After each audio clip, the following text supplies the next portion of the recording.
Boa noite, irmãos. Quero saudar todos com a graça e a paz do Senhor Jesus. Amém? Estou vendo com frio aí, não, né? Nós vamos colocar em pé nesse momento. Nós vamos iniciar esse culto de adoração ao Senhor. Eu convido os irmãos a abrirem a palavra de Deus no Salmo 73. Salmo 73. Salmo de Asaf, Salmo 73. Nós vamos ler o versículo 1 ao 3.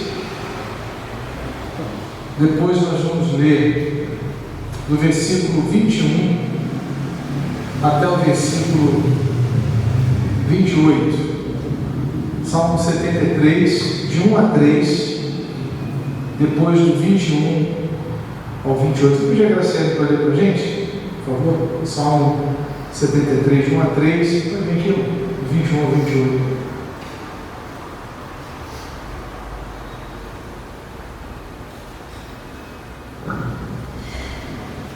De fato, Deus é bom para com Israel, para com os de coração limpo. Quanto a mim, porém, quase me resvalaram os pés. Pouco faltou para que se desviassem os meus passos, pois eu invejava os arrogantes ao ver a prosperidade dos maus. Quando meu coração estava cheio de amargura e meu íntimo se comoveu, eu estava embrutecido e sem entendimento, era como um animal diante de ti. No entanto, estou sempre contigo. Tu me seguras pela minha mão direita. Tu me guias com o teu conselho e depois me recebes na glória. Quem tenho eu no céu além de ti? E quem poderia eu querer na terra além de ti? Ainda que a minha carne e meu coração desfaleçam, Deus é a fortaleza do meu coração e a minha herança para sempre. Os que se afastam de ti certamente perecerão. Tu destróis todos os que são infiéis para contigo. Quanto a mim, bom é estar perto de Deus. Faço do Senhor Deus o meu refúgio para proclamar todas as suas obras. Amém, irmãos. Nós vamos orar ao Senhor com esse salmo no coração, iniciando esse culto. Asaf, ele destaca logo no primeiro versículo, Deus é bom, né? Ele destaca a bondade de Deus, mas ele estava vivendo um momento de crise.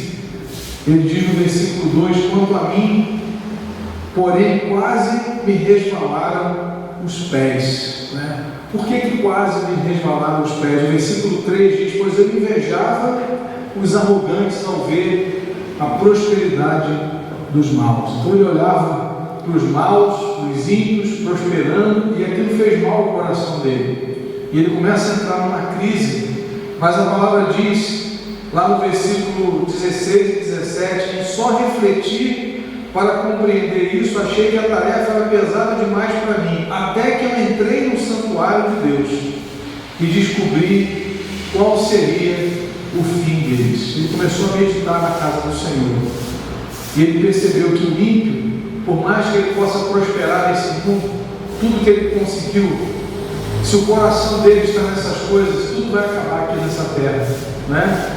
Tudo vai terminar aqui, mas nós temos um Deus eterno, né? Ele termina o salmo celebrando exatamente isso. Ele diz, verso 24 e 25, tu me guias com o teu conselho e depois me recebes na glória. Quem tenho eu no céu além de ti?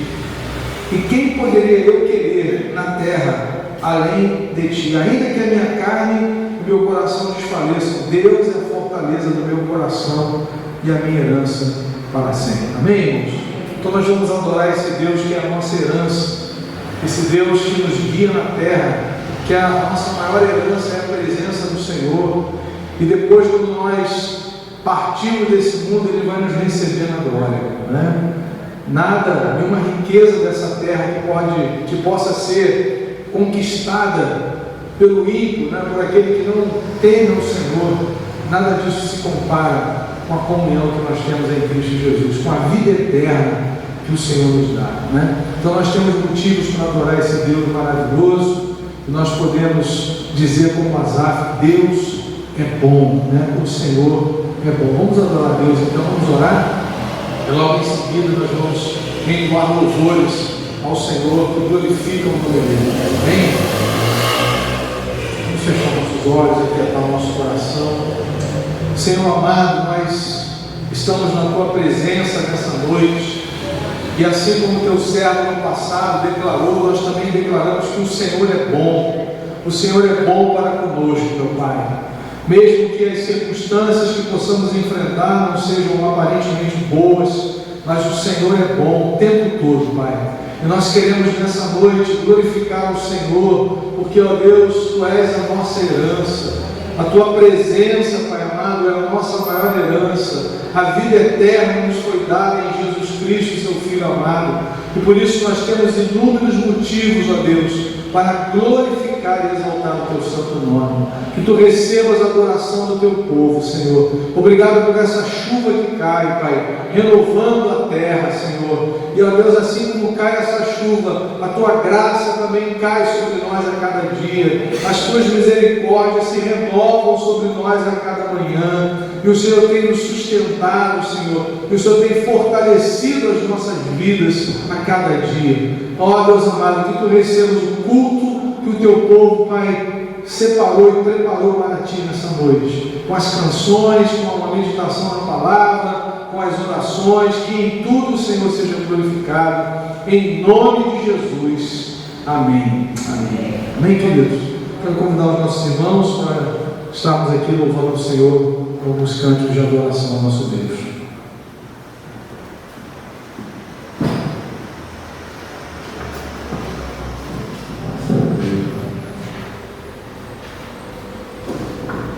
Graça e paz, igreja, amém?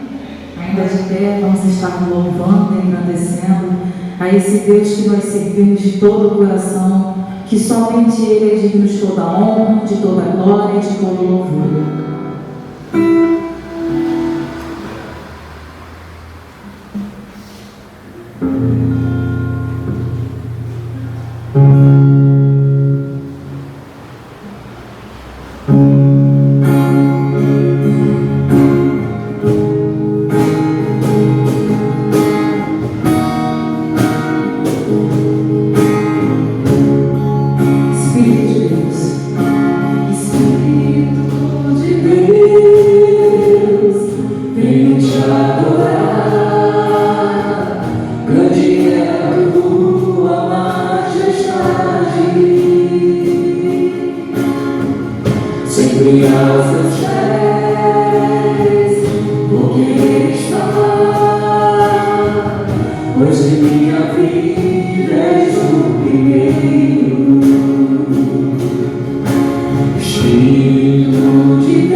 pois em minha vida és o primeiro.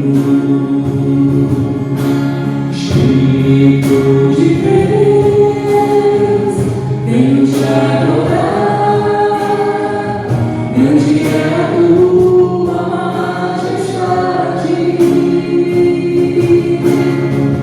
sempre aos teus pés vou querer estar, pois em minha vida és o primeiro. Tua presença nos alegra, és bem-vindo neste lugar. Tens a liberdade, a tua verdade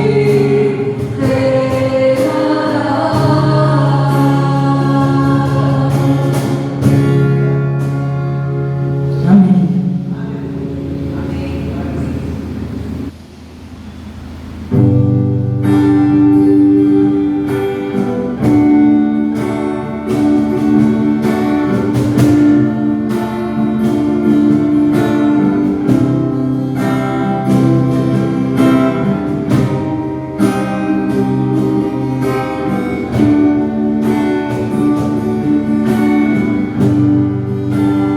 Louvado seja, Senhor, teu nome,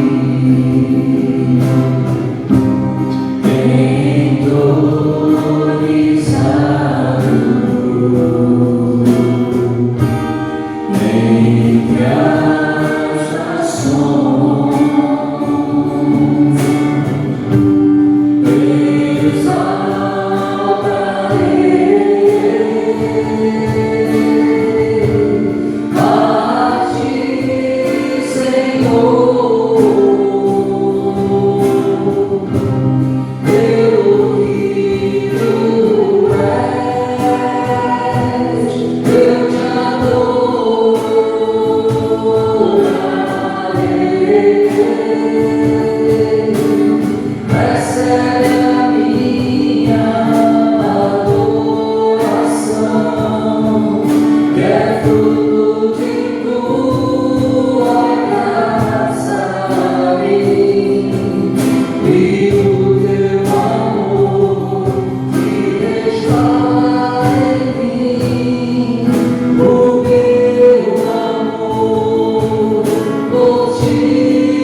Essa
podemos estar tendo essa oportunidade, ó Pai, de te adorar, te exaltar, e exercer o santo nome, ó Pai, que isso, ó Senhor, é digno de toda honra, de toda glória, de todo louvor, ó Pai, seja com essa igreja, ó Pai, e com essa mensagem que será entregue aqui esta noite, ó Pai, e que a sua santa palavra, ó Pai, possa estar invadindo os nossos corações, ó Pai, e que assim podemos aprender a tua santa palavra a cada dia, ó Pai, na prática, ó Pai, dia após dia, ó Pai, onde nós estivemos, ó Pai, no trabalho, escola, qualquer lugar, ó Pai, que possamos, ó Pai, estar dando testemunho, ó Pai, do que é ser cristão.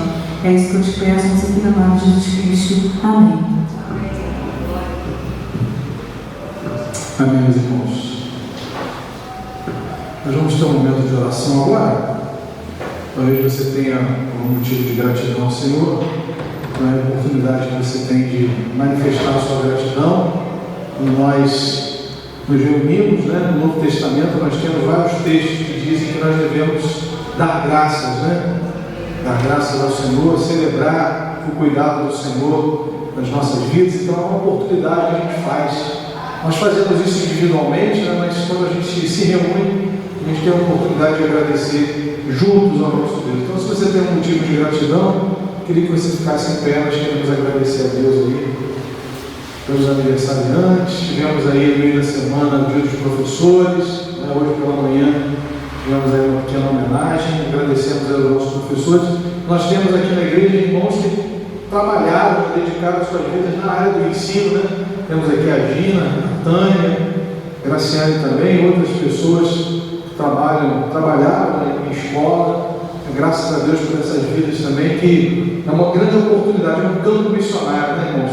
Então a gente vai aproveitar e vai orar pelas escolas, Muitas vezes nós deixamos de orar, e é algo muito importante, como é um campo de batalha, hoje em dia. Então, as escolas primárias, escolas secundárias, as universidades, vamos colocar diante do Senhor, para que nós tenhamos uma formação adequada, digna, em nome de Jesus. Amém? Então vamos orar, vamos agradecer a Deus aí pelas bênçãos, pelos irmãos que estão em pé. Senhor, o Senhor sabe, Pai, porque cada um se coloca em pé nessa hora. Quero te agradecer a Deus pelas bênçãos que o Senhor tem dispensado sobre as nossas vidas, Senhor. Desde o momento que nós acordamos até a hora que vamos deitar, o Senhor nos cerca com a sua bondade, diz a tua palavra. Louvado seja o teu nome. Ó Deus, que tu estejas recebendo agora a gratidão dos nossos corações por cada vida aqui, Senhor. Me lembro do Ricardo, meu sobrinho, que hoje completa mais um ano de vida. Abençoe, Pai, a vida dele, Senhor. E tantos que aqui estão, Pai, agradecendo ao Senhor. Nos lembramos dos professores também, Senhor. Obrigado, Pai, por aqueles que ministram aqui na tua casa e por aqueles também que atuaram, ó Deus, e alguns ainda atuam, Deus, nas escolas. Que o Senhor esteja abençoando as escolas do nosso bairro, abençoando as escolas do nosso município, do nosso estado, da nossa nação, Senhor amado. Tantas lutas, ó Deus, tantas batalhas travadas, ideologias contrárias à tua palavra, que o Senhor tenha misericórdia, que o Senhor esteja cuidando dessa nova geração, Pai. Ó Deus, nós lidamos com alguns meninos aqui do projeto, com muito déficit, ó Pai, de aprendizagem, Deus amado, muita dificuldade.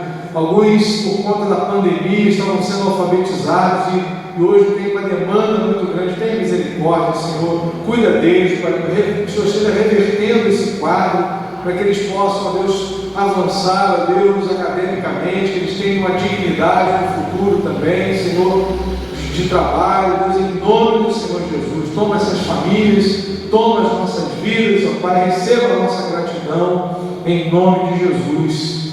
Amém. Pode sentar, querido. Até um motivo de oração que eu quero deixar aqui, irmãos. A gente tem uns meninos aqui, que nós temos contato com eles durante a semana, alguns deles já com uma idadezinha um pouquinho avançada e tem uma dificuldade até de leitura, Alguns, por conta da pandemia, as escolas tiveram que fazer online, aquelas que fizeram, e era uma fase muito importante para eles, da formação deles. Então a gente lida com isso. Alguns jovens se dispuseram a vir aqui, de vez em quando de manhã vem alguns aqui ajudá-los, na alfabetização, alguma dificuldade, eu sei que não é fácil, Mas eu queria que vocês orassem por isso, né? Nós temos tido aí esse contato aqui com crianças aqui da Hortinha, algumas aqui do terceiro BI, que tem muitas demandas de conhecimento, né? E a gente fica pensando no futuro dessas crianças, né? Aquilo que cerca, as tentações que a gente conhece, né? Que Deus tenha misericórdia desses meninos e meninas. Vamos orar por isso, né? Leva esse pedido de oração para casa, em nome de Jesus. Nós vamos agora interceder pelos desafios. Essa semana agora, com a graça de Deus, o Perideiro vai estar aqui na nova fase da nossa obra. Vamos orar por isso, para que Deus abençoe a vida dele, dê saúde, envie os recursos que a gente precisa. Mas talvez você entrou aqui com um pedido de oração. Nós vamos clamar agora pela sua vida, pela sua família, pelos enfermos, para que Deus esteja com a sua mão estendida, com graça e misericórdia sobre nós. Se você tem um pedido de oração, você pode ficar em pé. Se quiser compartilhar, a gente vai estar clamando agora. Vou pedir ao diácono Fernando para estar levantando a voz em oração, entregando os enfermos, entregando os desafios. Nós temos um irmão nosso, Daniel, né? Ele é lá de Curitiba, ele está nos Estados Unidos, né? Já há alguns anos, trabalhando.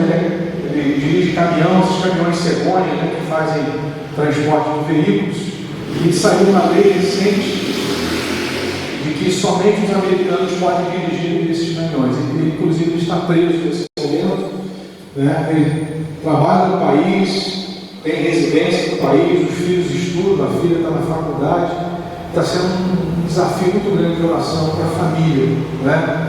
Uma lei que surgiu de repente, ele já estava na estrada, foi preso, né? Então ele os irmãos orassem por ele, Dani, Carol, né? Casal cristão lá de Curitiba.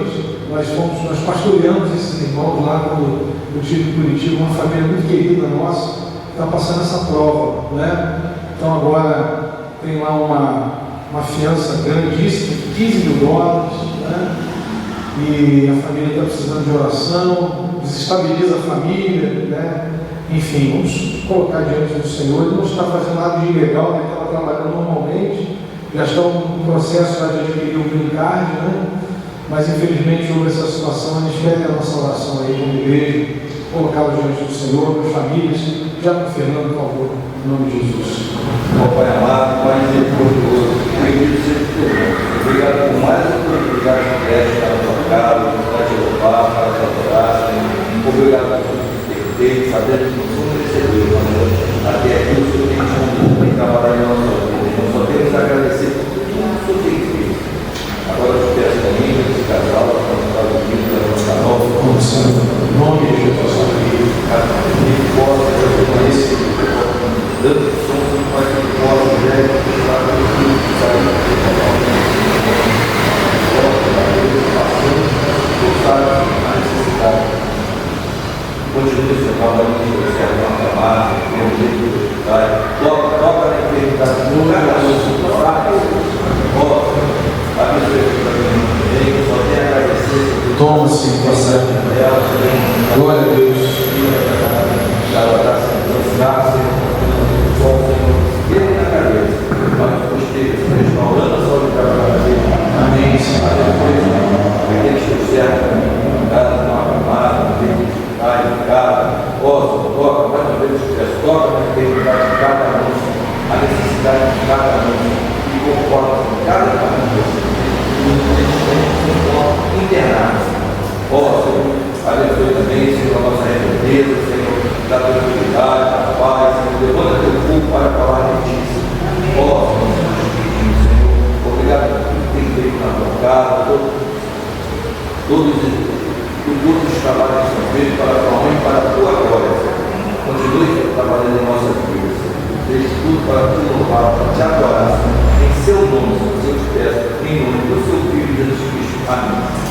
Amém. Pode sentar, queridos, nós vamos abrir a palavra do Senhor. Primeira carta de Paulo aos Coríntios, capítulo 11. Chegamos aí já no capítulo 11, nós vamos ler do versículo 1 ao versículo 16. 1 Coríntios, capítulo 11, de 1 a 16. Estamos estudando essa carta nos cultos da noite. No ano passado tivemos lá no sítio, onde tivemos aqui a nossa celebração voltando aqui hoje à normalidade dos dois cultos. 1 Coríntios, capítulo 11, a partir do verso 1. Paulo diz assim: sejam meus imitadores, como também eu sou imitador de Cristo. Eu os elogio, porque em tudo vocês se lembram de mim e retêm as tradições, assim como eu as transmiti a vocês. Quero, porém, que saibam que Cristo é o cabeça de todo homem, e o homem é o cabeça da mulher, e Deus é o cabeça de Cristo. Todo homem que ora ou profetiza com a cabeça coberta desonra a sua própria cabeça. Toda mulher, porém, que ora ou profetiza com a cabeça descoberta desonra a sua própria cabeça, porque é como se a tivesse rapada. Portanto, se a mulher não cobre a cabeça, nesse caso que rape o cabelo, mas se é vergonhoso para a mulher cortar, rende ou rapar o cabelo, que ela cubra a cabeça. Porque o homem não deve cobrir a cabeça, por ser ele a imagem e glória de Deus, mas a mulher é glória do homem. Porque o homem não foi feito da mulher, mas a mulher foi feita do homem. Porque também o homem não foi criado por causa da mulher, e sim a mulher por causa do homem. Portanto, por causa dos anjos, a mulher deve trazer um sinal de autoridade na cabeça. No Senhor, todavia, nem a mulher é independente do homem, nem o homem é independente da mulher. Porque assim como a mulher foi feita do homem, assim também o homem nasce da mulher, e tudo vem de Deus. Julguem entre vocês mesmos. É próprio que a mulher olhe a Deus com a cabeça descoberta? Ou a própria natureza não lhes ensina que é desonroso para o homem usar o cabelo comprido? E que, tratando-se da mulher, é para ela uma glória, pois o cabelo lhe foi dado em lugar de véu.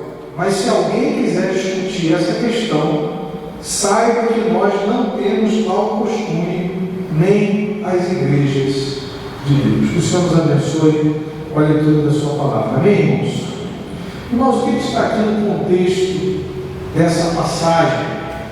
O que está no contexto dessa passagem é a maneira como Paulo queria que aqueles irmãos vivessem, como o Espírito Santo inspirou o apóstolo Paulo para tratar da maneira como aqueles cristãos deveriam viver no mundo. E nós vamos ver o versículo 31 ao versículo 33 do capítulo 10, os versículos anteriores ao texto que nós lemos. Nós temos aqui uma direção não só para os cristãos em Corinto, mas para os cristãos em qualquer época da história. Como nós devemos viver o Evangelho, né? Essa obra que Jesus realizou em nós, nos salvando, nos reconciliando com o Pai, nos fazendo parte do seu corpo agora, mas também nos colocando como suas testemunhas no mundo. O texto diz: portanto, se vocês comem, ou bebem, ou fazem qualquer outra coisa, façam tudo para a glória de Deus. Esse é o primeiro ponto importante. Por que Paulo está falando de o que vocês comem, o que vocês bebem? Porque nos capítulos anteriores ele tratou disso. Comida sacrificada a ídolo. Vejam que a carta ela está seguindo um fluxo, né? Que está falando de como nós vivemos a nossa fé. Nos primeiros capítulos, Paulo vai tratar da obra de Jesus, como nós nos tornamos cristãos, logo no começo, né? Como a gente está fazendo uma sequência, né? Agora a gente já está no capítulo 11, às vezes a gente se esquece do que ficou para trás. Lembrando que no original não tem essa divisão de capítulo e versículo, é uma carta, né? Alguém, em algum determinado momento da história, para facilitar a nossa vida, colocou capítulo e versículo. Às vezes ajuda, às vezes atrapalha, né? Porque quando nós não observamos o contexto, a gente acaba se esquecendo, achando que é algo novo que está acontecendo. Não, mas é uma sequência.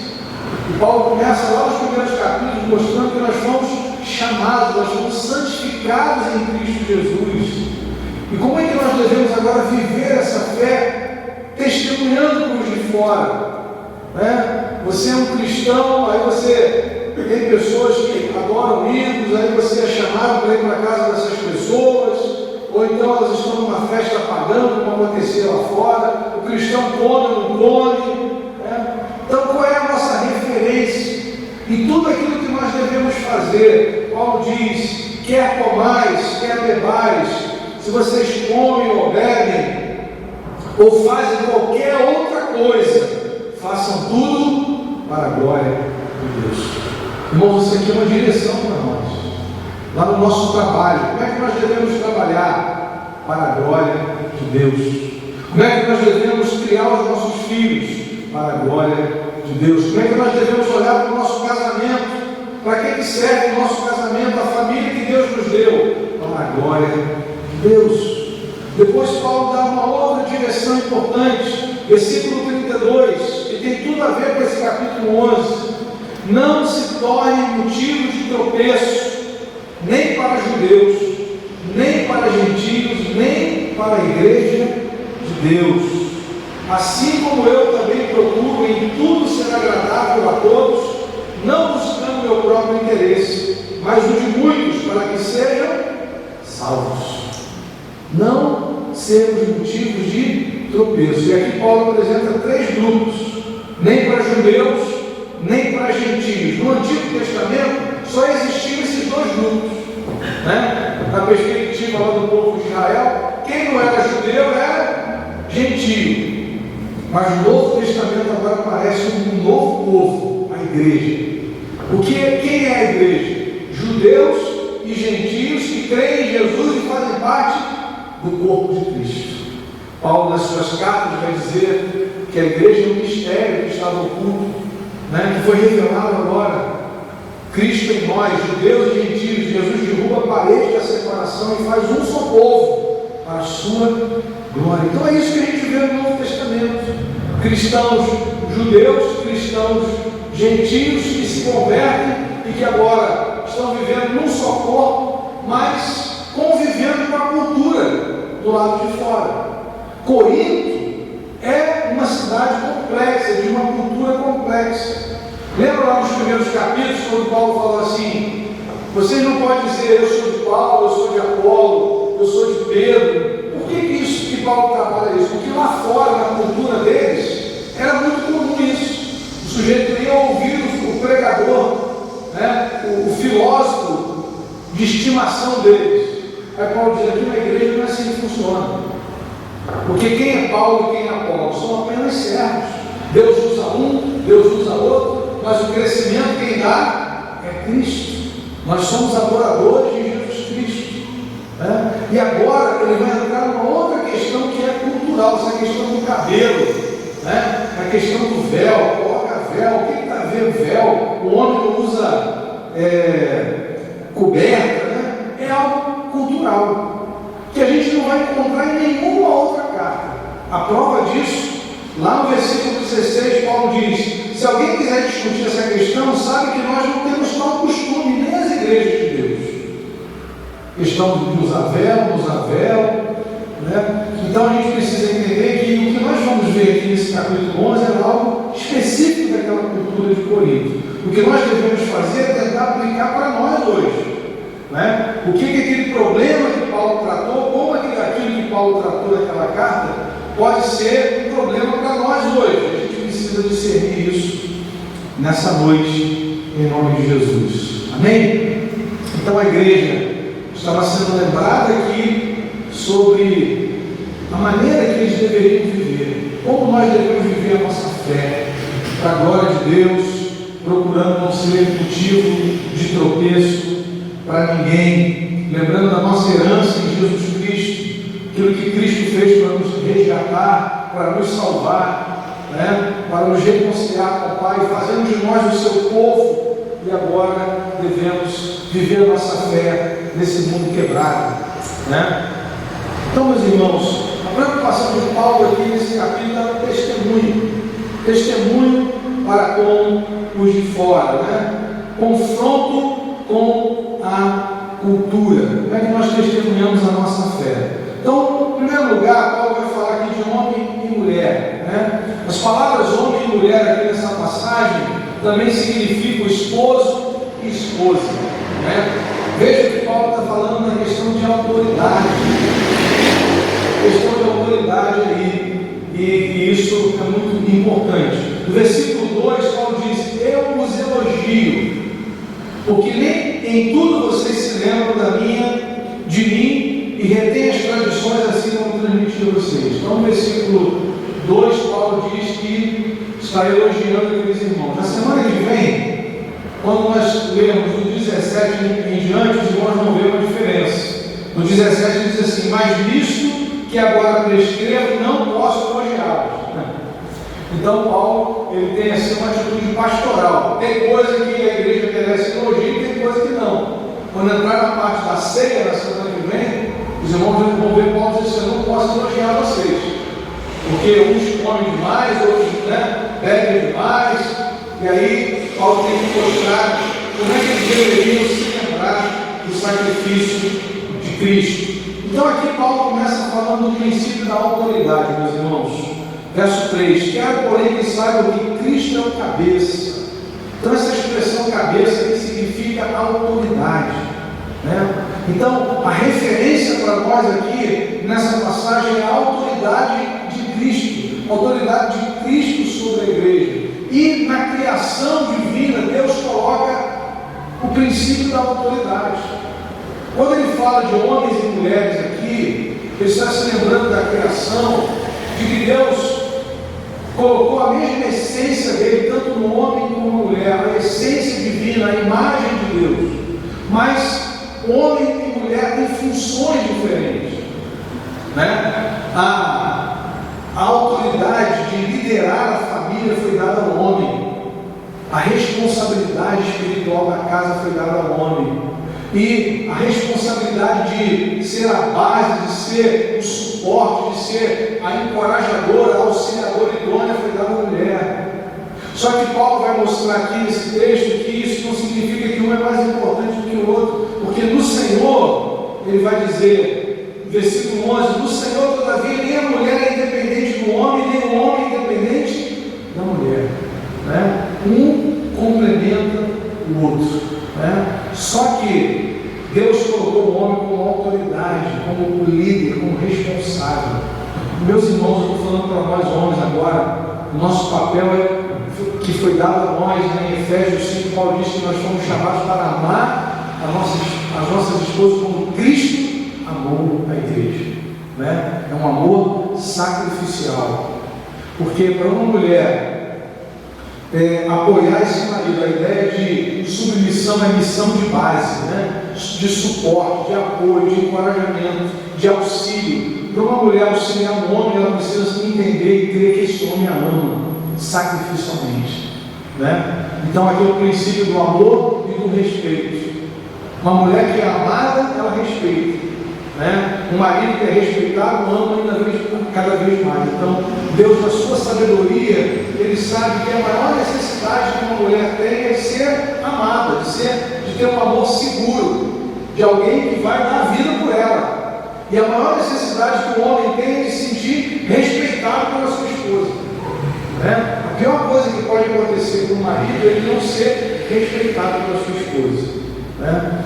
E isso traz um desequilíbrio na família. Então Paulo está mostrando isso aqui, né? De que não são pessoas uma mais importante do que a outra, mas com funções diferentes para que a família possa funcionar para a glória de Deus. E agora, irmãos, Paulo vai falar para os homens e vai falar para as mulheres nessa questão do cabelo. Parece que não tem nada a ver uma coisa com a outra, né? Então, primeiro, o homem é a sua cabeça, e seu cabeça, né? A cabeça é Cristo, né? Não somente a sua cabeça, mas o foco aqui é a autoridade de Cristo sobre o homem.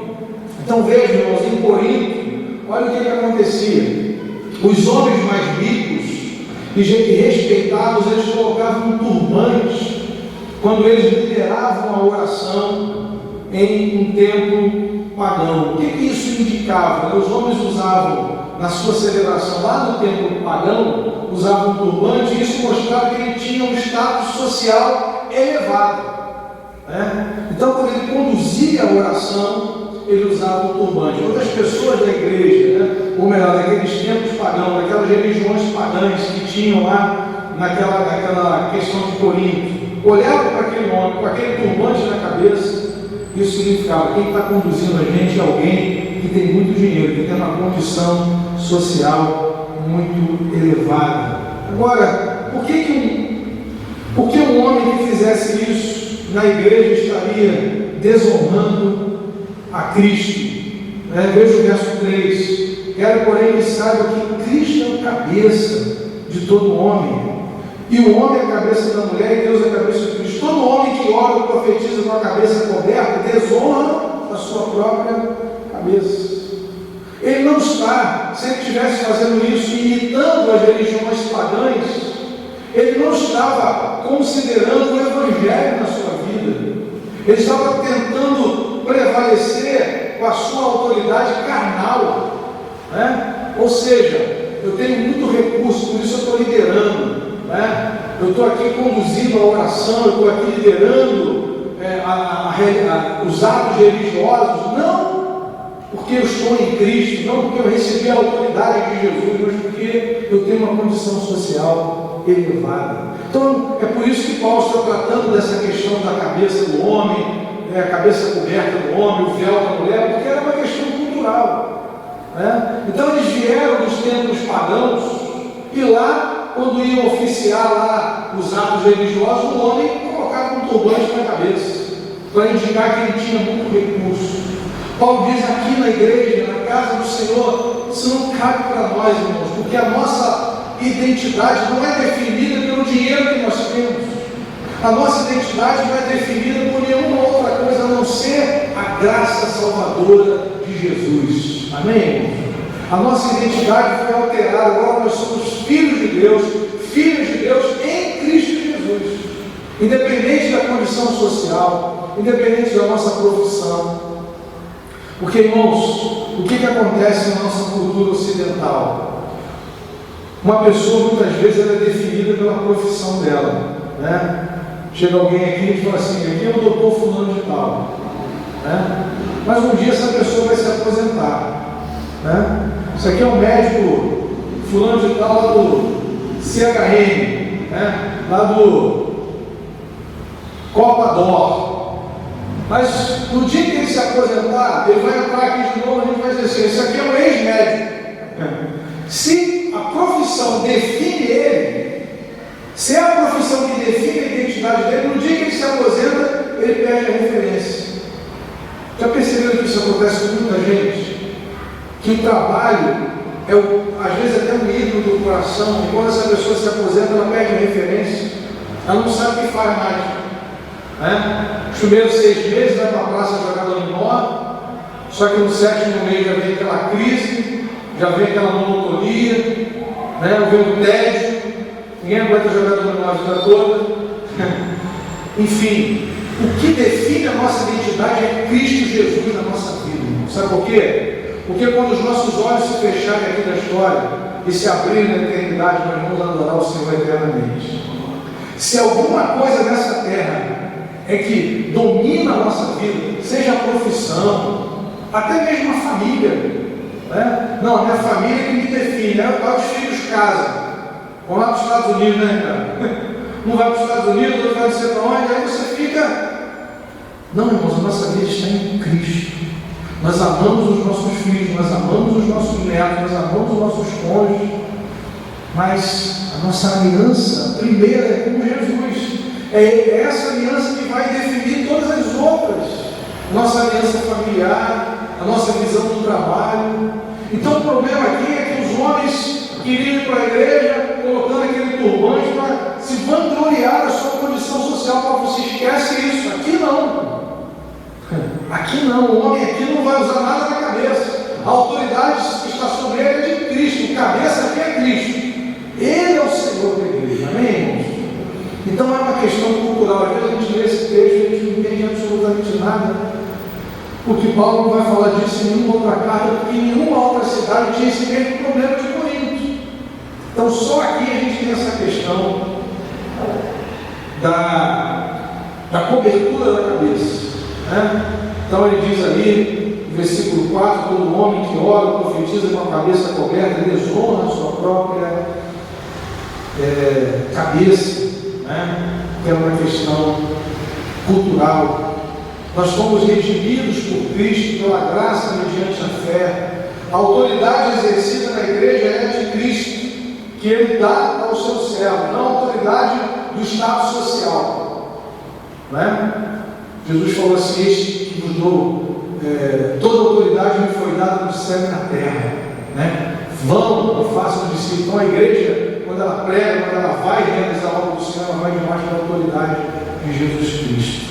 Então aqui a questão do homem e sua cabeça é reconhecer que Jesus é o cabeça da igreja. E as mulheres, e aqui Paulo vai falar das mulheres e a sua cabeça, mas também apontando para Cristo como cabeça da igreja. O que acontecia com as mulheres naqueles dias? Adornar, os adornos de cabelo e penteados refletiam o estado civil de uma mulher. Cabelo coberto mostrava que a mulher era casada. Coisa interessante, não é? As mulheres cobriam a cabeça naquela cultura de Corinto, isso mostrava que ela era casada. Se o cabelo não era coberto, aqui o problema agora cultural, estava solto, a mulher estava se colocando como disponível sexualmente. Olha que coisa tremenda. Então é por isso que Paulo está dizendo sobre a questão da cobertura do cabelo. Versículo 5: toda mulher, porém, que ora ou profetiza com a cabeça descoberta, desonra sua própria cabeça, porque é como se ela estivesse rapada.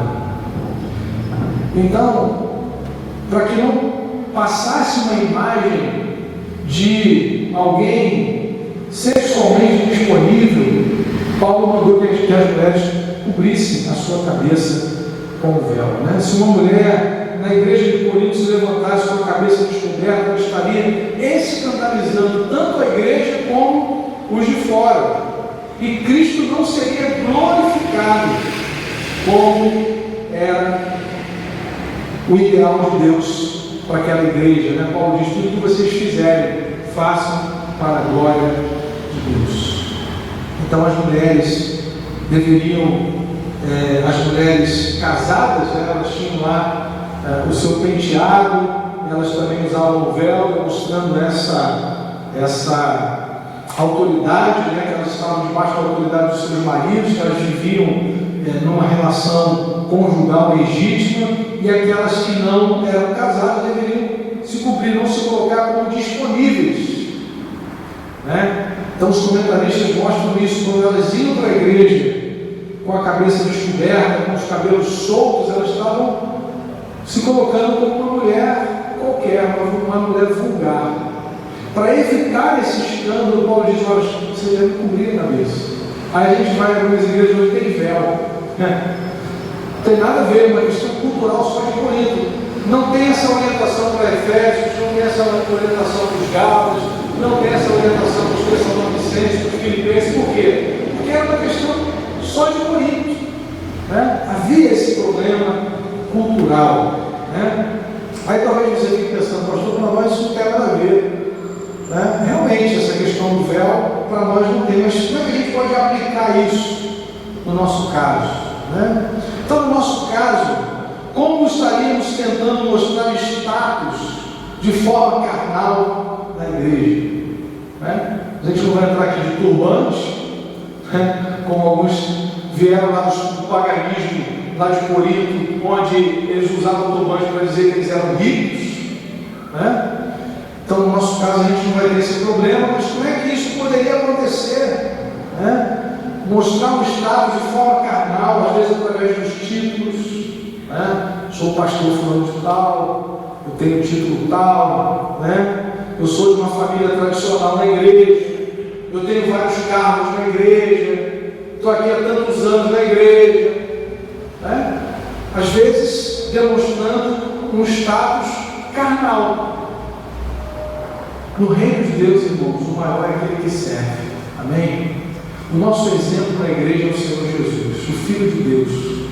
Quando Jesus quis demonstrar o que é humildade, Jesus poderia pegar um quadro, né, e dizer assim: olha, a palavra humildade no latim significa tal. Mas sabe como é que Jesus demonstrou humildade? Ele pegou uma bacia, tirou a vestimenta de cima, pegou uma toalha e começou a lavar os pés dos discípulos.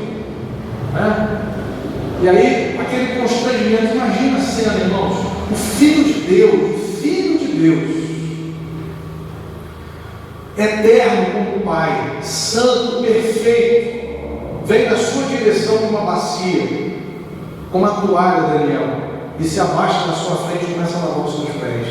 Foi tão constrangedor que Pedro falou: Senhor, o meu pé com os meus, não vai lavar, não.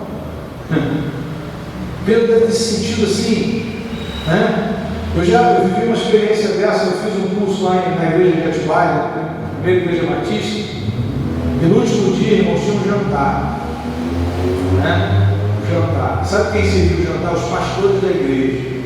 O pessoal lá meteu um avental, e assim, quando eu vi aqueles homens, né, são líderes da igreja, uma igreja muito grande, uma igreja influente, né, colocando arroz no meu prato, eu desatei a chorar, eu me lembrei de Pedro. O constrangimento. Porque, irmãos, o reino é assim. O reino é o reino do serviço. Existem dois tipos de pessoas no reino: o Senhor, que é um só, e os demais são servos, né? Então Paulo está dizendo: não adianta vir para cá com turbante na cabeça, porque aqui o cabeça é Jesus Cristo. Aqui o exemplo é de serviço. Aqui o maior é o que serve, né? Aqui a honra é de servir ao Senhor com alegria. Louvado seja o nome do Senhor. Então Paulo diz: aqui não vai funcionar essa questão de turbante na cabeça. É desonroso. É desonroso. E aqui, em relação à mulher, qual seriam as atitudes que demonstrariam atitudes inconvenientes, que apontam para a sensualidade, que no caso aqui delas era o cabelo descoberto, solto, que estava passando uma mensagem. Qual era a mensagem?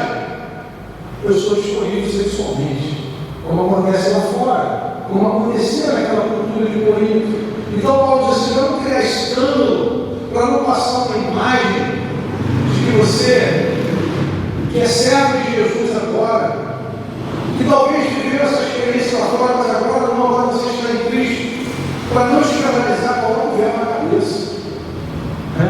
Coloca o véu na cabeça. Se você não é casado, porque as mulheres casadas tiram o seu cabelo preso, né? Enfim, passando essa imagem que eu sou comprometido. Hoje a gente tem um sinal nosso, né? Na nossa cultura, aliança, né? Então, cada cultura tem os seus sinais, né? Os seus sinais. Nossa cultura do casamento, nós temos lá certidão de casamento. Tem cultura que não tem documento, é um trato entre famílias, mas é uma questão cultural. Então, como cristãos, a gente precisa honrar aquilo que o lugar onde nós estamos, né? E aqui no caso, aplicando para nós hoje, como é que essa sensualidade às vezes é despertada? Não tem a ver com o cabelo, tem a ver com as roupas, muitas vezes. E quando eu falo de roupa, não sou nem de mulher, né? Tem homens também que precisam vigiar as suas roupas, né? Fotos nas redes sociais, exposição do corpo, né? E a gente precisa ter esse discernimento. Por quê, irmãos? Voltando ao capítulo 10, do 31 ao 33. Por que isso é importante?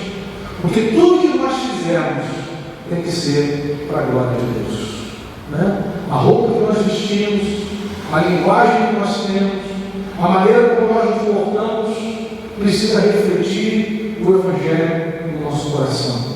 É o resultado do Evangelho. Deus não está nos chamando legalismo aqui, né? Porque qual é a diferença da religião para o Evangelho? Na religião você obedece para ser aceito por Deus. Aí você está sempre devendo, né? Você nunca sabe. Será que eu atingi o número? Será que eu li tantos versículos que eu deveria essa semana? Será que eu fiz tantas orações? Você fica sempre com medo. No Evangelho não. No Evangelho nós somos aceitos por Deus, pela graça de Jesus, e aí nós obedecemos. Então, o que Paulo está dizendo aqui, olha, nós vamos viver para a glória de Deus agora, e nós devemos evitar de ser pedras de tropeço de fora, porque nós temos o Senhor na nossa vida. O cabeça sobre nós é Cristo. O nosso alvo como igreja é adorar, é louvar e engrandecer o nome de Jesus. Mas como é que nós vamos passar uma mensagem para de fora, se nós não vivemos a nossa fé coerentemente aqui dentro? Se na hora de dirigir um culto eu venho com um turbante para dizer que eu tenho dinheiro, eu preciso ser respeitado, olha, fulano lá tem uma posição, tem um carrão, né? Quando ele vai dirigir um culto, ele vem aquele turbante na cabeça, pode dizer, aqui dentro não, querido. Aqui nós somos servos de Jesus, né? E também aplicando ali as mulheres. Então a mensagem que nós aprendemos aqui é: Cristo é o cabeça da igreja.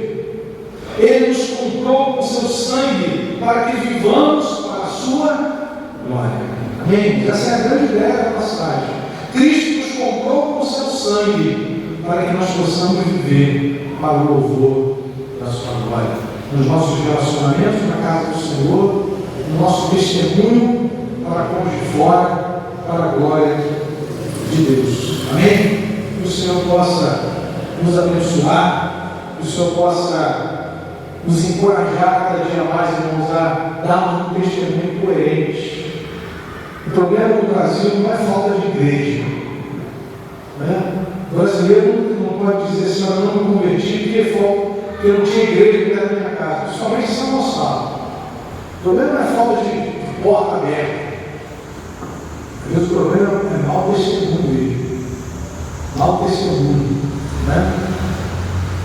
Às vezes a maneira como o Evangelho é pregado, a maneira como é vivido no dia a dia, e nós somos testemunhas de Cristo, chamados, como Paulo diz aqui, a vivermos para a glória de Deus e a não colocarmos pedras de tropeço, nem para judeu, nem para gentil, nem para a igreja de Deus. Que o Senhor nos livre disso, né? Jesus falou uma coisa muito forte: é inevitável que venham os estranhos, mas ai para aquele que ele vem. É inevitável.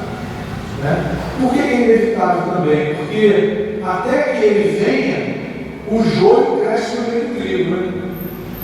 E a gente às vezes pode até ser tentado, né, a dar uma farejada, assim, acho que aqui é joio, tentando arrancar, né? Esse não é o nosso papel. Jesus falou assim: deixa crescer junto. Quando chegar a consumação, quem é joio vai para o fogo, quem é trigo vai para a glória. Então não tem como a gente querer arrancar, você pode arrancar o trigo no meio. Isso não é o nosso papel. Nosso papel é pregar o Evangelho e é viver a fé em Cristo Jesus, na dependência do Espírito. Procurarmos dar um bom testemunho. Que Deus nos livre, né, de sermos pedras de tropeço, para que pessoas não venham ouvir o Evangelho. Amém? Vamos orar nesse momento? Em nome de Jesus. Talvez uma passagem que a gente quase não medite, né? Mas que traz uma mensagem preciosa para nós. A graça nos alcançou e Deus quer alcançar outras pessoas através da nossa vida, e Ele faz isso através do nosso testemunho. Nós somos minhas testemunhas, diz o Senhor. Durante essa semana que começa hoje, nós vamos ter a oportunidade de encontrar com pessoas, que nós possamos ser essas testemunhas de Cristo que apontam para a glória de Deus. Amém? Senhor bendito, muito obrigado, Senhor, pela tua graça que nos alcançou, Pai. Nós estávamos perdidos e fomos achados, Senhor. Como aquele pastor que deixou as 99 e foi atrás da perdida, o Senhor veio ao nosso encontro. Como aquela mulher que tinha 9 moedas, mas ela ficou inconformada com aquela que estava perdida, e ela acendeu a luz, varreu a casa e foi à procura daquela moeda até encontrá-la, Senhor.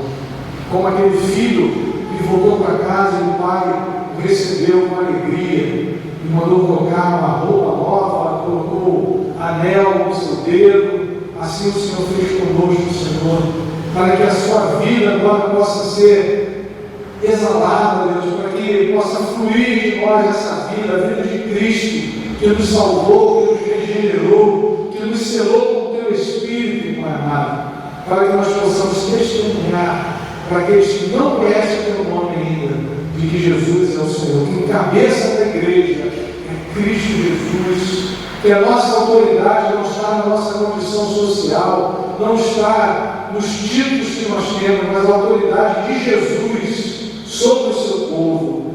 Nós somos batizados em nome do Pai, do Filho e do Espírito Santo. Nós somos a comunidade de Cristo, a igreja de Jesus, a igreja do Deus vivo, Senhor. E que o teu Espírito possa nos capacitar para sermos testemunhas vivas desse amor.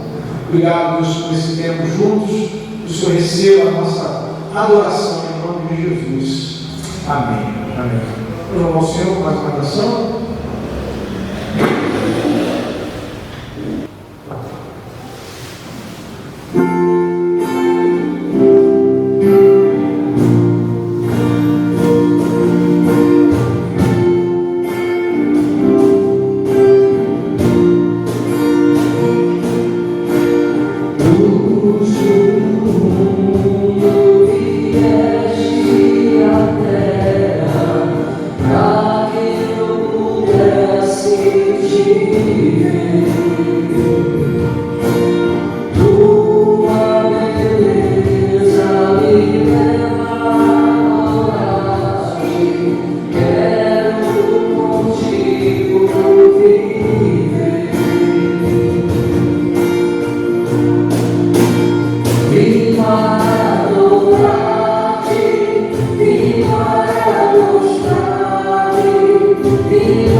Vem para dizer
Amém?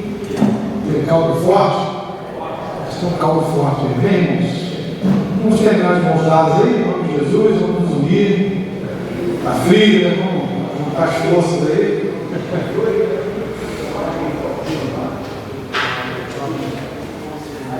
Amém. Você vai orar por esses irmãos aí, à sua direita, à sua esquerda, em nome do Senhor. Vamos terminar assim. Senhor, muito obrigado, Pai, pela oportunidade de louvarmos, de adorarmos e glorificarmos o teu santo nome. Obrigado pelos irmãos que puderam estar aqui nessa noite. Obrigado, Senhor Deus, por suas vidas. Que o Senhor possa nos abençoar esse tempo que ainda teremos juntos aqui de comunhão. E quando saímos desse lugar, Pai, pedimos que o Senhor nos leve em segurança. Pai, nós lembramos agora de alguns irmãos nossos que estão enfrentando dificuldade de saírem à noite, algumas ruas, Pai, com barricadas. O Senhor esteja repreendendo esse mal em nome de Jesus, quebrando essa cadeia espiritual, Pai, que tem atrapalhado o ir e vir dos teus filhos, ó Pai.